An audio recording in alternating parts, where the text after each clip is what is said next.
Namaha. Jananim Sharadam Devim Ramakrishnam Jagatgurum Padapadme Tayostritva Pranamami Muhurmuhu.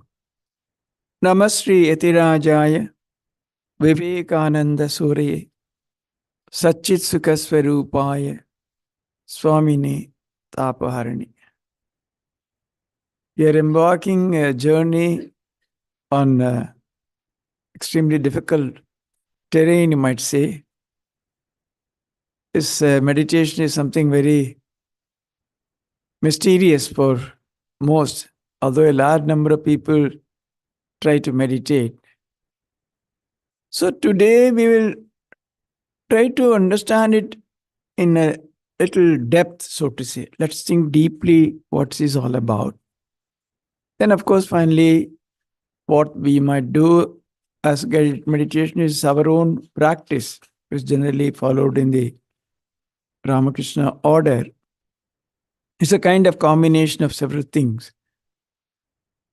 We'll come to that. But before that, probably we'll try to analyze in depth and understand what this meditation is all about. And let me confess, all the wisdom gathered from great souls, great practitioners of the order, etc. Don't attribute them to me, myself. So we have gathered so that it can be shared with all of you. So yesterday we started with the need for meditation. Just to briefly recapitulate, there may be newcomers today. One thing is, in this world, life is full of sorrow and suffering, dukkha, pain, in ever so many forms, and one cannot describe. And life is so uncertain. Today is very glorious, tomorrow it's totally, we are down and out. So full of uncertainties, so full of dukkha. Every house, every family, even those who are apparently looking wonderful, great, when you talk to them personally, when they come and open their minds, you're shocked. This family, everything looks so wonderful, but beneath the surface, this is what's happening.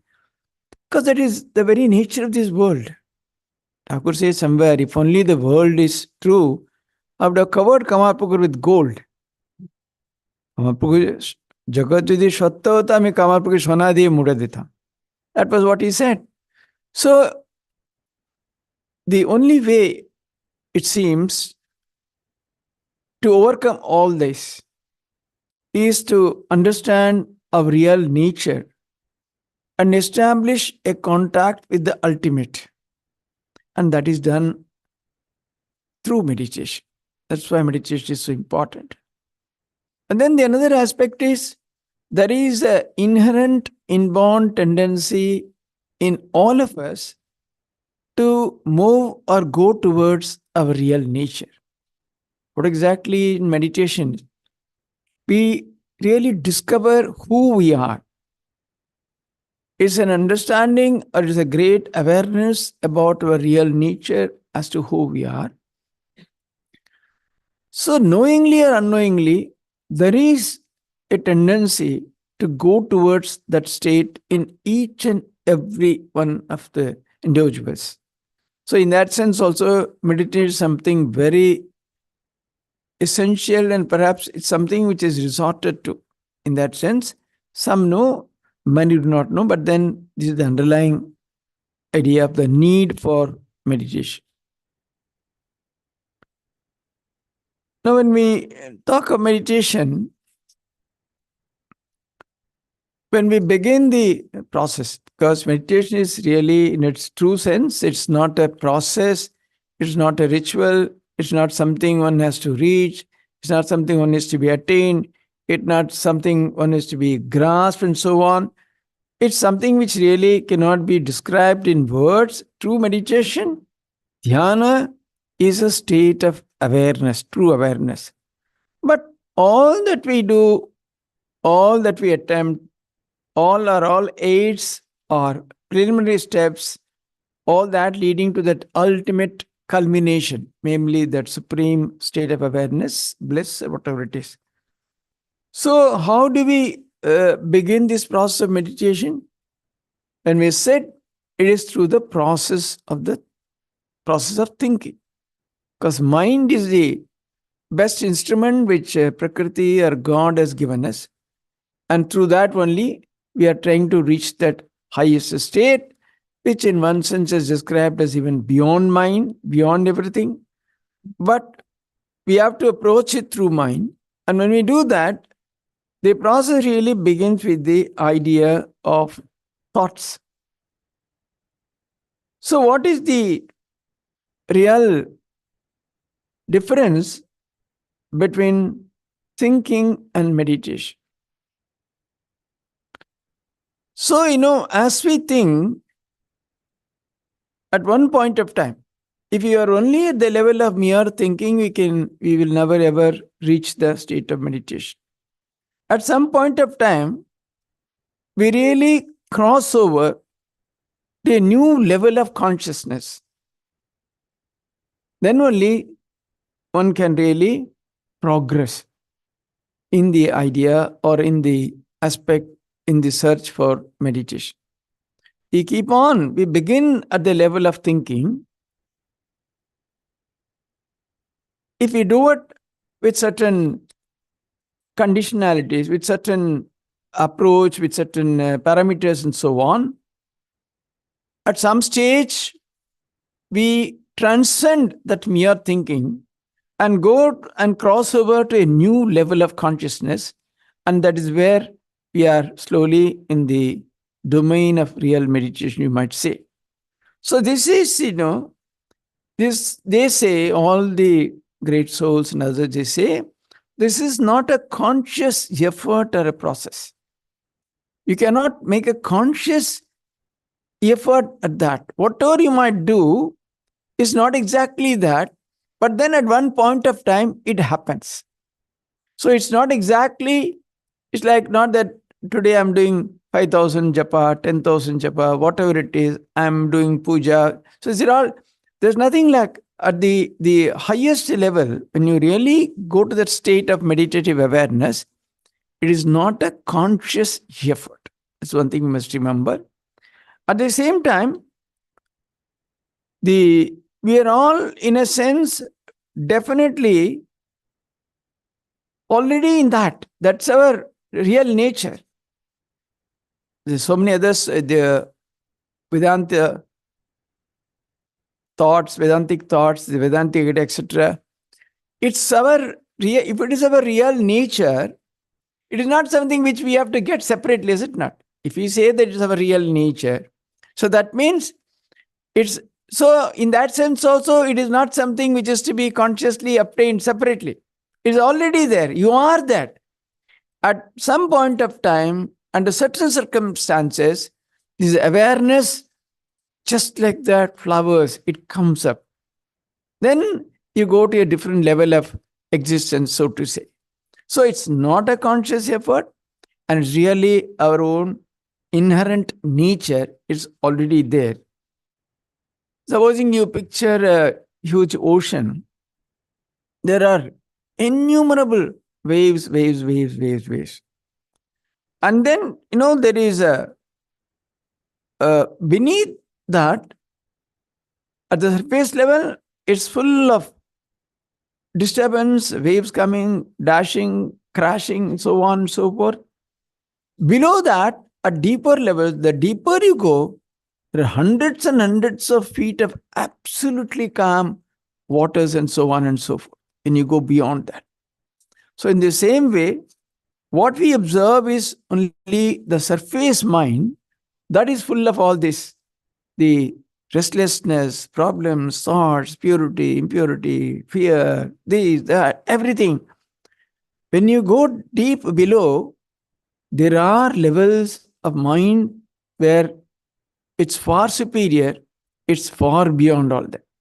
So meditation, in a way, is our attempt to go and reach those deeper levels of the mind itself, where we experience that kind of supreme calmness, supreme bliss, and so on and so forth. So, what exactly is this transition about? normally at the surface level, in our waking state, in our functionalities, there's always this I have to do this, I have to go there, I have to get this, I am happy, I am miserable, I am unhappy, I am sick. And so continuously, this I constantly engages us, this ego. At the same time, we know that it's very shallow. We know that it has no original existence of its own. Just as a reflection of a luminous object completely depends on the object which is reflected for its own survival or change or whatever happens. In the same way, intrinsically, it also has to depend on something else for survival. So all the associations only, etc. It's very clear that the I does not have anything intrinsic, original of its own. Wherever we associate, it grabs. It takes that shape, takes that form, takes that color, takes that attitude, and so on and so forth. Yet, this Maya is so powerful, completely dominates our being, and we are made to participate, made to suffer, made to, and so on and so forth. So in meditation, again, this I has a major part, so to say, but its work is to kill itself, actually. To go beyond that and remove it completely, that is probably the function. So this I consciousness, slowly it subsides to what is called a kind of a self-consciousness or self-awareness in meditation. What's very prominent and very dominant as I in the waking state, and it goes deeper, it transforms itself into a new kind of self-consciousness or awareness, so to say. And then this is done through tremendous spiritual striving. It doesn't happen just like that. One has to struggle hard. One has to do intense sadhana. Then only it's possible. So in a sense, you might say that it is the shifting of this I consciousness from its accustomed state of mind, namely the disturbed, the worried, the participatory kind of I, to a deeper and deeper or a higher and higher levels of the mind, even perhaps that is not even dreamt of or thought of, because what is there we have no idea whatsoever. And this, as I said earlier, as spoken by the great ones, is happens. Is not something which is a deliberate performance, not a deliberate action. When you follow certain things, certain process, that's why we also talked about the rocket launching yesterday. Up to a certain level, it's all within the attractive power, pulling power of the earth, gravitational force. But then, at one point of time, suddenly it goes beyond that and it's gone forever, so to say. It doesn't return that way. So, this happens. The deeper or the higher level of the mind is always there. It is what you say that this kind of a mind, this is not something which is totally new that is created. The very same mind, when it goes through certain processes, it looks as if almost it's a continuous journey. And then at a particular point of time, it really kind of transforms itself into a new kind of awareness or an experience, so to say. Because, see, there's always the idea that it is beyond mind, something not to be equated to the mind and so on. But there is also a view, because when a young person asks Ramakrishna, see, to know God, are we not supposed to go beyond mind? And he also quoted that sloka, Yato vacho nivartante aprapya manasasaha. Then Thakur said he was slightly annoyed. See, simply don't quote all this. Unless you do intense sadhana, you will not be able to understand those terms. And he himself clearly said that pure spirit, Shuddhatma, Shuddha Buddhi, or the pure intellect, and pure mind, Shuddha Mon. They are one, he said. They're equal or one. So you see, philosophically, one might say it's not a very logical or exactly the accepted form of stating it, because it's again, because if you again go back to the sloka that was quoted, it's supposed to be beyond man, beyond everything, avang manasya gosram and all that cannot be grasped with the mind. But then Sri Ramakrishna, what he talks is from experience. It's something which cannot be denied. So the point is, at that level, when it really happens, there is a wonderful transformation of the lower mind itself into that kind of something. So it's not a total breakaway from mind into something different. You can kind of imagine a slow, continuous journey where at some stage, at deeper and deeper levels, at the higher levels, this kind of a transformation does take place, bringing in a kind of new experience or a new awareness.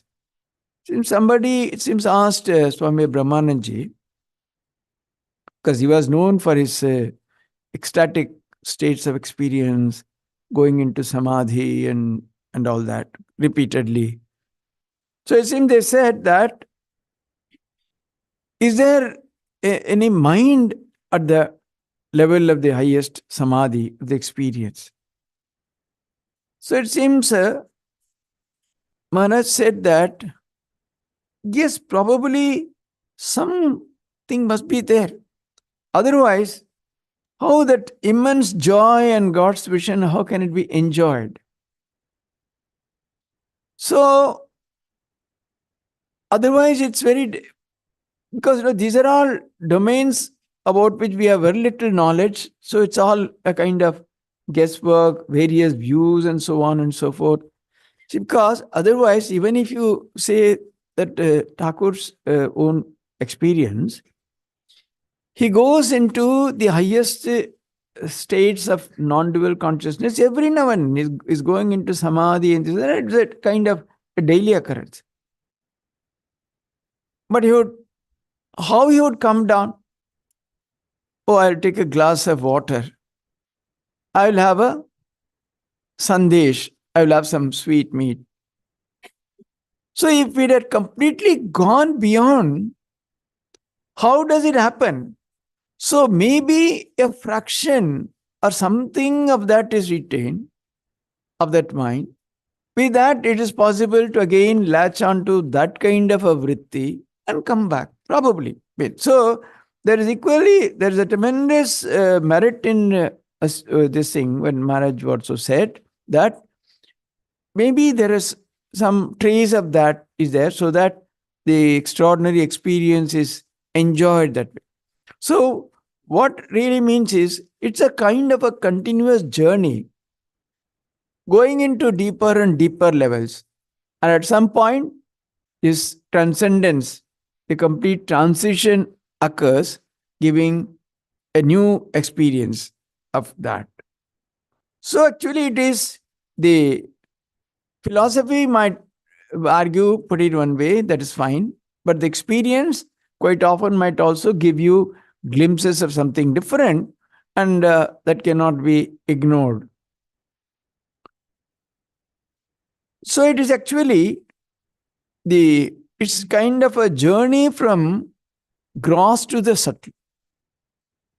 At the highest levels of subtlety, absolutely there is no activity, no impurity, anything, so that nothing can cloud the vision of that supreme reality, supreme knowledge, supreme truth, or God, or self with capital S, all that.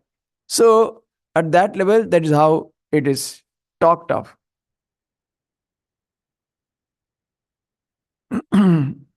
So when we become aware of the higher planes of our own mind, or the spiritual disciplines, etc., what are those to be followed, or how this transition takes place. Of course, we again already we clearly said that it happens.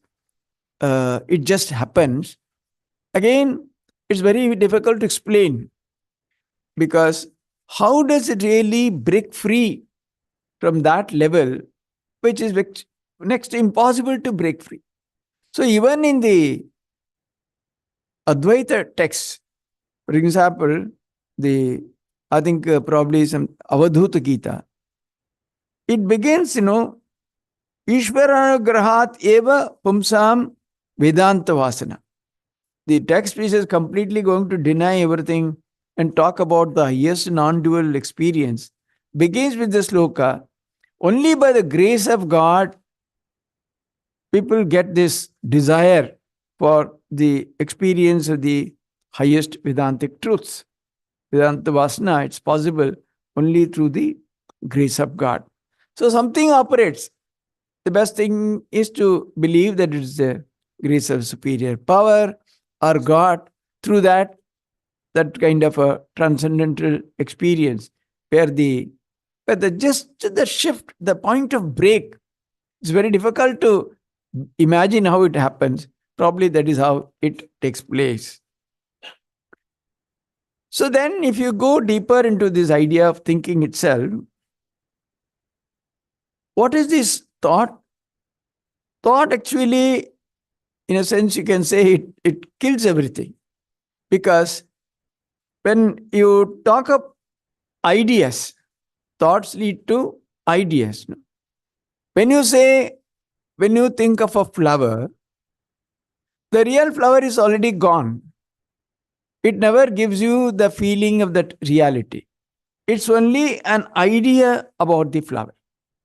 What is there through the thought when you think of a flower? It's only the idea, and it's not the real flower at all.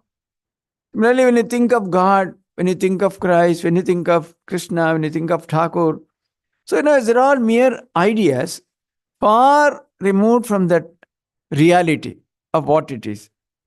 Actually, somebody said it's even worse than a photograph, because at least in photograph you are able to capture almost lifelike there. But in the mind, in form of ideas, it's much vague, much more vague a picture of the truth or the reality or whatever it is. So but sometimes you get something exactly in the mind, then it is no longer idea. It's the memory. The memory that is recalled. Supposing somebody sang, so when it comes back, that means it's a memory and it's no longer the idea. As long as it is in the realm of ideas, it's a very vague picture and it's quite far removed from the reality. So when the God consciousness or awareness of God, it is the ability to deal with something, which is finest, subtlest, something far superior. And that is how the idea of meditation or seeking for truth, it happens. So in the mind, if it's just only a vague idea, obviously, the journey to be covered is quite vast and quite long. Then only, because it has to transform into something which is far more realistic, far more closer to reality. Because now we have to think of something very subtle, the purest and the finest idea. That's how we approach the ultimate. then all that is that's the. So imagine the amount of work, amount of journey, what we have to do, how we have to do about it. And then the in the idea, when you deal with the idea of God, etc., we need to do with the supreme attention. The mind has to be completely gathered. Because normally what happens? So the we hear so many ideas about God, for example, and through nowadays a lot of information is available. So you have read, you have heard, you have seen so many pictures or whatever it is, and then see we have to sort out, remove those which are not exactly syncing with in that homogeneous idea of the ultimate or God which one might have. And then we have to, after sorting out the non-essentials, so we can proceed along those lines. Initially, when we start this idea of meditation, we will not be, many are struggling. It's a long journey. It doesn't happen overnight or immediately and so on. So till such time, it's one can think in those ideas. See, whatever you have gathered about God or the ultimate or whatever it is, sorting out those which are non-essential, which are contrary, which are not exactly syncing with that homogeneity and all that, then we can start about all those, and slowly, that will lead us to a better and better. Ultimately, one of the reasons why we are not really able to dive deep into meditation is because of the present state of mind, which is so cluttered, so full of non-essentials, and so much we have dumped into it. So through this process, when the mind is, this is how we are trying to cleanse or purify the mind slowly, then it reaches a better and better state. So probably it might ultimately be able to grasp the truth. And generally it is said that those who think even pure thoughts that way regularly, their mind is not given to impure thoughts or worthless or useless thoughts and so on. Even by that, you will see that people acquire certain kind of serenity and calmness and all. You can really make out if someone is a very sincere, serious sadhaka that way. He might not have scaled the great heights of meditation or anything. But even those who are thinking, to regularly practice this kind of a thinking to start with about God, about this higher reality, etc., keep the mind focused that way, certain amount of calmness, certain amount of purity, they'll be able to not only feel, and you can see that they radiate that kind of an atmosphere. So the idea of meditation, learning to meditate, it's a slow process, but then it has to be started this way by other ideas. First about thinking about all that, reading spiritual texts, such books, and then whenever you read such books, fresh ideas come, noble ideas come. Say, supposing you read Gita, Maharaj was today talking so elaborately about Gita. So all these noble ideas, they really purify the mind, so that there is a, slowly we are able to initiate some kind of a flow, so that the mind slowly flows towards its desired destination or goal or something. Because it's a huge process. This process is very elaborate and very detailed. So we have to work very hard at it. Then slowly you find that as the mind becomes better and better in terms of its quality, in terms of the thoughts it thinks, its engagements and all that, you'll find that slowly the flow starts kind of being initiated. Of course, it's not a very easy process. It takes, it will take definitely elaborate process. So, and then another thing one might do is appreciate the goodness in others. See, these are the ways. See, the point is, most of the time when two people meet in any organization or anywhere, the first thing is do shraddha of every other person. Even when two devotees meet, they constantly, oh, he's so like that, such and such. So instead of that, if you try to see the good in others, it's you are not doing any great favor to the other person. Your mind is getting purified. You are getting better. Qualitatively, you are improving. And that's how the it slowly happens. Because I remember one incident, Swami Ranganathanji Maharaj, whenever sometimes, when they have to discuss, even in the meeting of the board of trustees, etc., someone has done something very serious there. Maharaj would kind of remain blank. He won't even understand that his mind was so pure. And the idea of appreciating others, so even people would keep on sending him books. Someone sent a book, and if he is not able to read how much he can read, he would give to someone others so that he would come and tell him. So he gave it to a very great scholarly monk. So that monk came back and said, Maharaj, there is nothing in this book.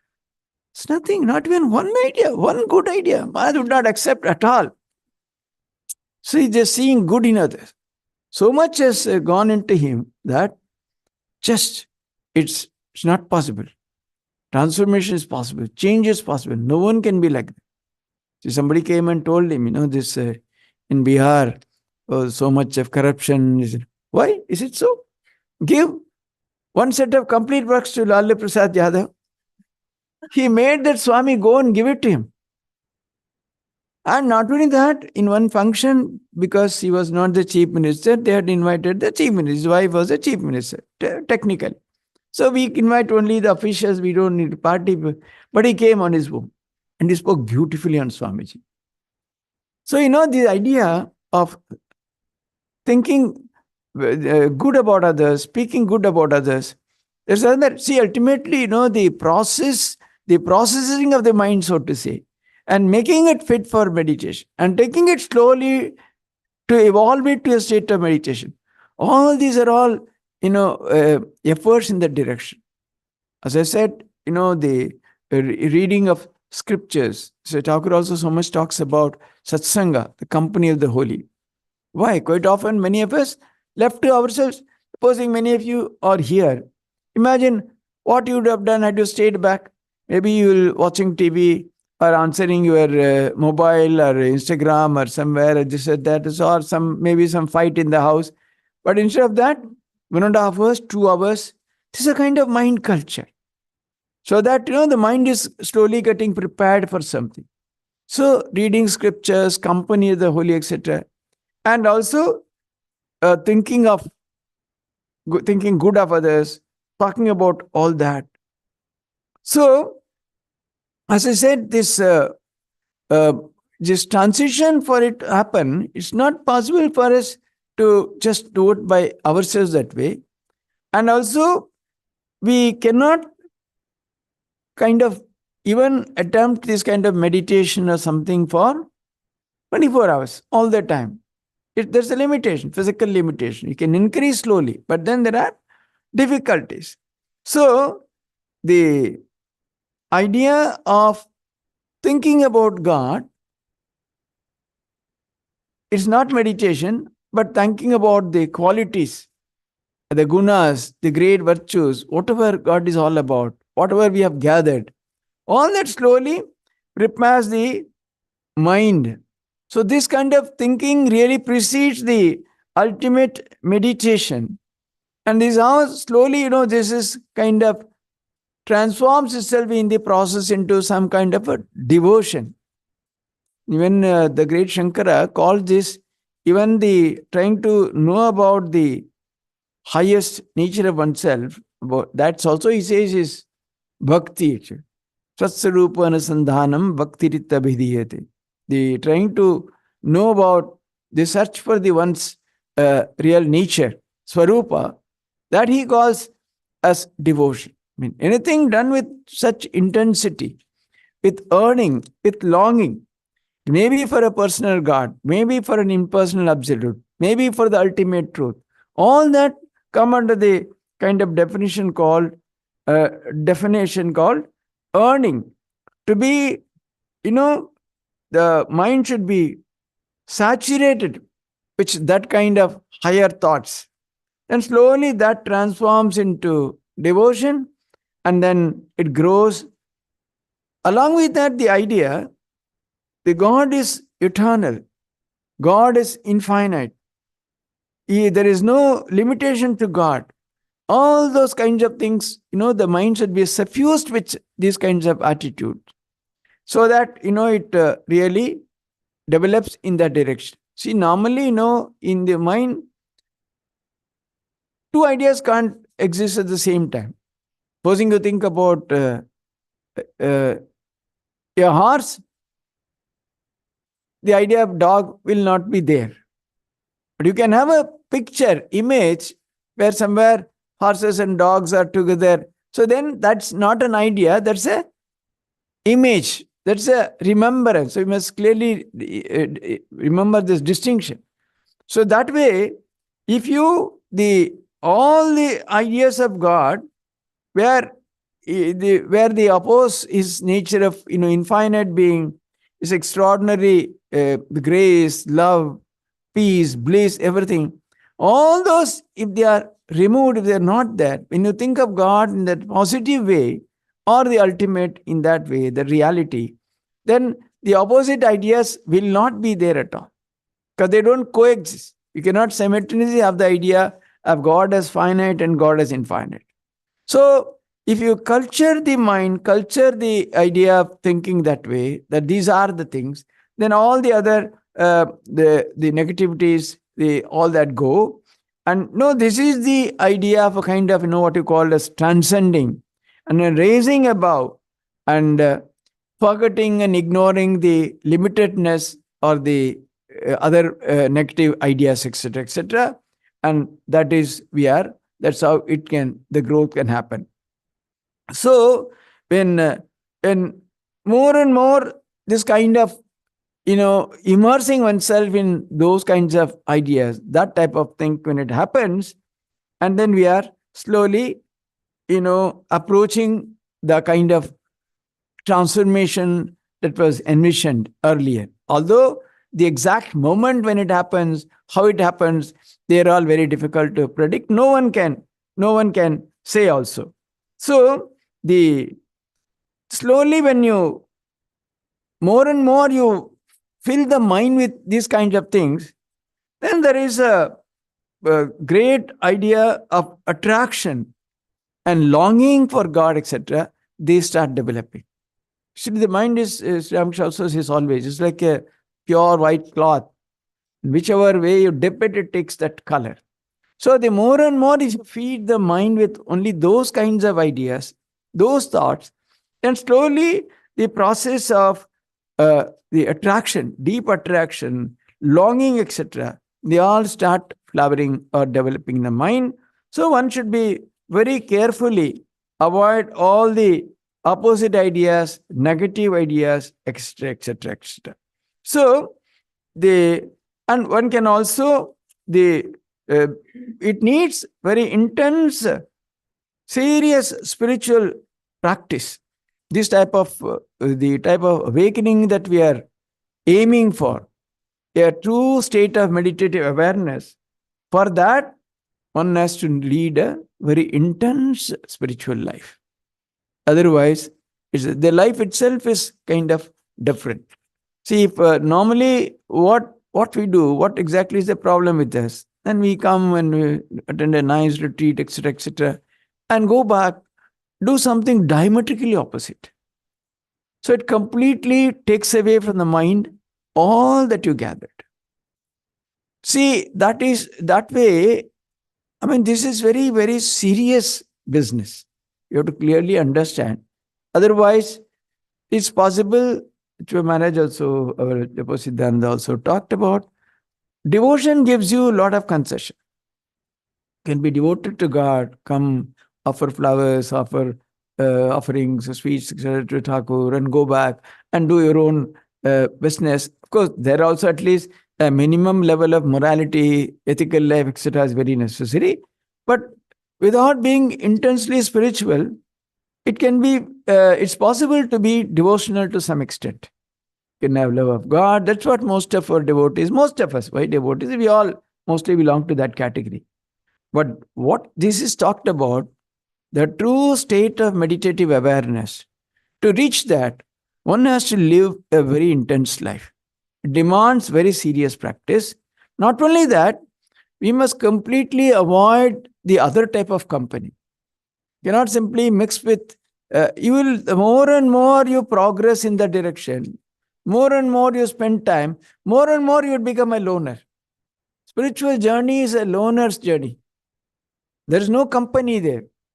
There is a husband or wife or son or daughter-in-law. They're all, it's absolutely one's own. There is no second entity there. And at no point of time we can relax. What we do is 1 week we are intensely spiritual, then 1 week we are intensely worldly. And then finally, Rolling Stone gathers no mass, finally nothing would be gathered. So if we are like that, that's why one has to take a very conscious decision whether we really want that kind of an intense life. Then only one can seriously attempt. Otherwise, yes, one can feel the joy of participating in an utsava, in a function, in a puja, in an arati, in a singing, and then go back and live our own. That's possible. But if it is to be really that way, it demands the highest price. There was a great philosopher by name J. Krishnamurti. Many of you would have read about him. As a very young person, I had attended his lectures. 6,000 people. It's an open air auditorium, like pin drop silence. You can hear a pin drop. That kind of a intense atmosphere. You can kind of arrest your mind. You are such a powerful speaker. That was evening general. Mornings, you would conduct a smaller session for those who are very serious people. That one morning I had also went there. People are gathered, and he was talking animatedly about death. What is death? Can you die to all your ambitions, your desires? And he can, his language, he was master. After listening for a long time, then somebody got up from the audience, said, "Sir, what is death?" Oh my God! He put up his hand like that. Day after day, you'll come and listen to the lectures and go back and lead the same brutish, hellish life of sex, violence, and whatnot. How will you understand death? Closed the book and left. So, see, it is true. The type of subtle, do you appreciate the type of subtle approach that we are talking about? What intensity is required in our life if you have to go in that direction? Every step is so important. Can we really feel that we are alone? We don't want company. See, that's possible only when that ultimate reality, we might not have had any experience, but it strikes you so powerfully, you cannot but pursue it. Then you just don't care. Don't care for company. Don't care for anybody else. They suffer initially. They are misunderstood, maybe ill-treated in the society and so on. But their goal is something else. So when that happens, see, the whole being should be drawn towards such a pursuit. You cannot have any kind of company. You cannot lead any kind of life. You cannot be 1 week this way, another week that way. No. Then whatever we gather completely is washed away in the coming week if you do like that. That kind of intensity, then it is it's possible to pursue this. So even then, again, it is said that if you are yet to really understand or yet to go to that real deep state of meditative awareness, and then the more and more you think of those kinds of wonderful ideas, wonderful thoughts which are elevating, which really kind of you clearly see your mind progressing that way, then the opposite thoughts they become weaker and weaker. And they say that suddenly the, the, the thought that God was reality has kind of got transformed into God is a reality.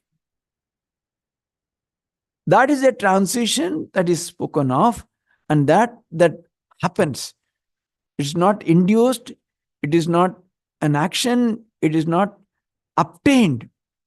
As we go on chiseling the mind, purifying it, making it sharper and sharper and sharper in that direction, with that intensity, that life, which is totally uncompromising. The mind is being fed again and again and again. They say, they often say the example, it's a young child in a very rich man's house, very nutritious food. Then over and about that, bonvita, this, that, protein, like that. The mind is given enormous amount of good thoughts, good food, like that. And then all unholy company, undesirable, everything is avoided. Slowly, with that intensity, if that practice happens, then they say that suddenly, at one point of time, see, originally, all our mind have been constantly thinking about this positive thoughts. God is infinity. God is reality. God is unmistakably true. It is correct. It is real. It is fine. So the idea that God is a reality, they say it gets transformed into God is that reality. So this is an extraordinary kind of a transformation. And then, that is, this is very, very, very sudden. And then a kind of new frontier is opened, so to say. So there is a tremendous, intense, the inward journey, and then the intensity of all that, the longing and all that, has led us into a state of meditation ultimately. All that was done, this is what is this entire reality of God. All that we did, the way we fed the mind, the intense life that we led, the intensity of longing, the devotion, and all that has finally transformed itself into a state of meditative awareness where is the real gain there? The ego is completely forgotten. Ego has no place there at all. Because otherwise, constantly we are bothered by this ego, which is tagging at us in all our actions, whatever we do, wherever we go, wherever we turn, whatever we think. There suddenly, it's completely, it's gone, it's not there at all, so to say. So normally, the always, the thought of I is constantly there. We are never without that. But actually, in that state of meditative awareness, the ego goes away. And the thought of God, it's not exactly the thought of God. What happens in that meditative awareness, in any thought, if it is effused with emotion, that becomes a kind of, it kinds of breathes life, so to say. See, they compare it, at that state of mind, because we have been intensely thinking of God, and also because of the deep devotion and longing, etc. The thought has been added some beautiful emotions, so that is slowly transforming itself into a kind of a greater reality, so to say. Otherwise, mere thought, mere emotions, that unless they are clubbed together, that total reality doesn't appear. Say that supposing there is a black and white picture, so you take so many natural colors and paint it exactly, then that suddenly seems to come alive. It seems to really become kind of a living idea of that picture. They say that is what happens in the mind when thoughts are suffused with that kind of the emotions. Then the reality of God, it really becomes, truly something which is palpable. It just happens. It's not that sometimes you're doing sadhana, it's like that, then you kind of try to push. No, It cannot be. Pushing will not take anywhere. Just only intensify, just wait for that. That it then suddenly they say it happens without notice, or one is not even aware of that. And then, but once maybe it's just for a few seconds, maybe even for a 1 second. But then what they say, what happens is there's absolutely no doubt about the superior truth. Once such a transformation is experienced, even for a briefest time, say 1 second. What is the length of time of 1 second? But it is so powerful, so life changing. Then no longer you have any doubt about that the truth of the ultimate reality or the final goal or whatever it is. There is absolutely. That's why in the scripture, the language they do is swasamvedya. It's known internally to oneself. It's not something others tell you, nor can you explain it to others. It's absolutely internal. There's sudden inner awareness of this transformation that has taken place. No, today he was talking about the awakening of the thee and all that. Maybe something. And then you see that is we suddenly the idea of coming in contact with the higher reality. This has happened just for a very, very minimal fraction of a second. And one has to wait, you try, again, you practice hard. Maybe it's weeks, it's months. Then suddenly, again, they say experience. Then it happens a little more frequently. And then it becomes, whenever one sits in meditation, that kind of awareness is there. And then with or without meditation, that awareness stays permanently. It's what those who have really established in the highest truth, the Brahmagyanis and the highest type of people who have got it. That's why, you see, the point is, the Thakur lived in Dakshineshwar before his highest level of sadhana, where he was 8 months, he was immersed in Nirvikalpa Samadhi. And after that also, was there, did he not go and have his prasad, or did not do other things like sleeping and all that? But this unbroken awareness of the highest, because there are also huge grades. I'm saying it's not exactly not the same awareness which a beginner might get compared to what. But then, if you just explain, because of that underlying awareness, the quality of life is so different. Thakur taking a jalebi and ordinary persons like you or me trying to grab a jalebi. There's a huge difference, qualitative difference of the mind, of the functioning, etc., etc. So once that is there, and then it becomes, absolutely such a mind, because of that certainty of that experience. Because all that has happened because of the immensely pure life, sadhana, practice, keeping away from everything else, denying that which is not related to God, etc., etc. And then, by combining thought with that beautiful emotion, all that has happened. And then slowly, the idea of God, which was just in the initial stages, idea of God as ultimate reality, etc., which was kind of, abstract. There was no color, nothing like that. They say it kind of starts to glow. And because of that, when you strike that at that level, it kind of glows. And then, in the hour of meditation, this kind of miracle suddenly happens. And then it leads to a kind of indescribable peace, that supreme peace, joy. Many of those things are really spoken of. So, but they say, in and through all this process also, one must constantly teach oneself, tell oneself, he is here, he is living. My Ishta, my object of worship, is infinite. If he is there everywhere, I'm trying to see him in my heart. He is so closest to me, I should get him, I should see him, I should experience him. You say that, supposing someone you hear that your very dear friend has come very close in the neighborhood. Would you not like to go and meet him and talk to him?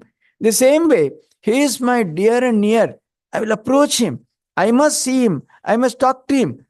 I'm trying to see him in my heart. So that kind of a feeling. I want to see him. I want his company. So all these are all, exactly, they all form of this whole thing process called meditation. But these are all there part of that. So the even before you sit for meditation, even actually, Mother also says it's one should not straight away sit and close the eyes, etc., etc. Then these kind of things as feeders to the mind. Oh, he's everywhere. He's all pervading. He is omniscient. He is outside, is inside, is within my heart.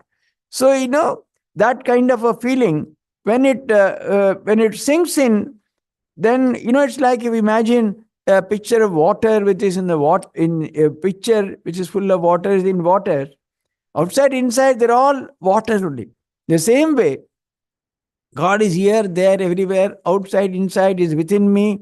With all that, and then the slowly when the we see the change, the ego is being slowly released from all its attachment to gross objects, and then will raise to a higher and higher state. And then in the there are in that kind of this thing can have several attitudes like I'm a child of God, I'm a devotee of God, and then the ego is no longer its ego. It's like they say, they use the example of a burnt rope, like it has no capacity to bind you, it has no capacity to get you attached to anything. It's there, maybe namesake, but then it's a highly refined ego, and that itself, when you refine it further at the highest level, they say that supposing there is a track from sun to us by a ray, then catching hold of that ray, you can just like that reach the sun. The same way between God and us, through this, there is a kind of a linkage.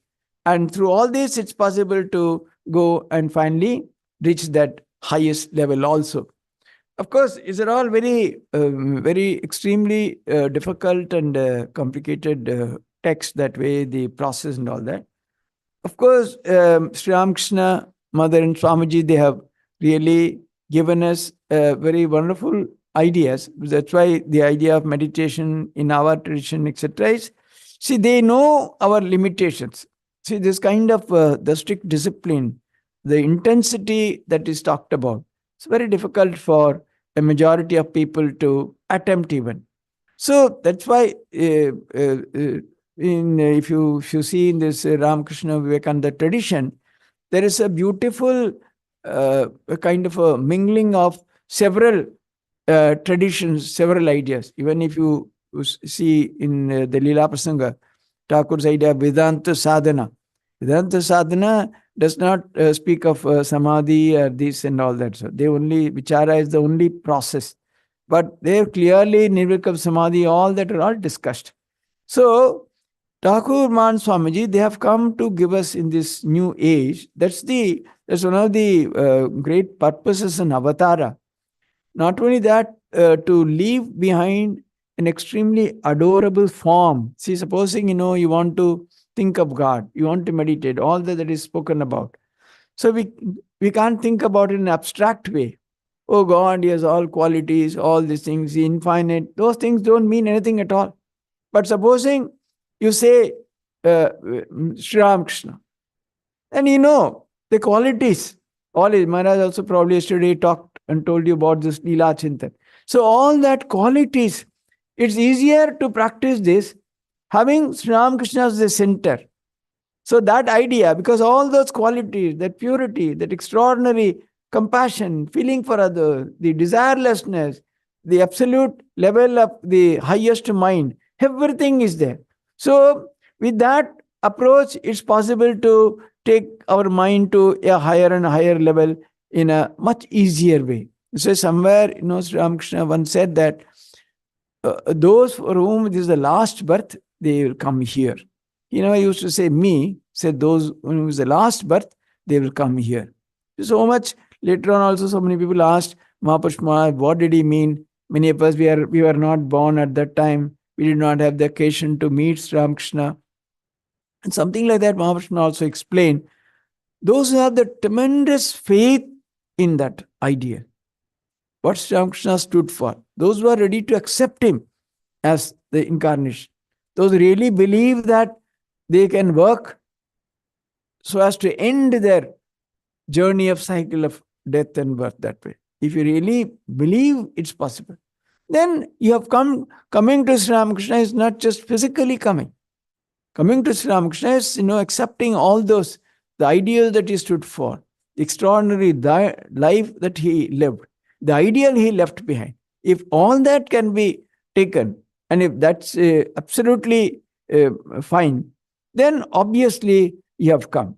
And then, of course, mere coming will not do. You have to follow it up with the type of sadhana, etc., etc., etc. So there is, if you, even during his lifetime, amongst the close disciples also, you find various grades of sadhakas.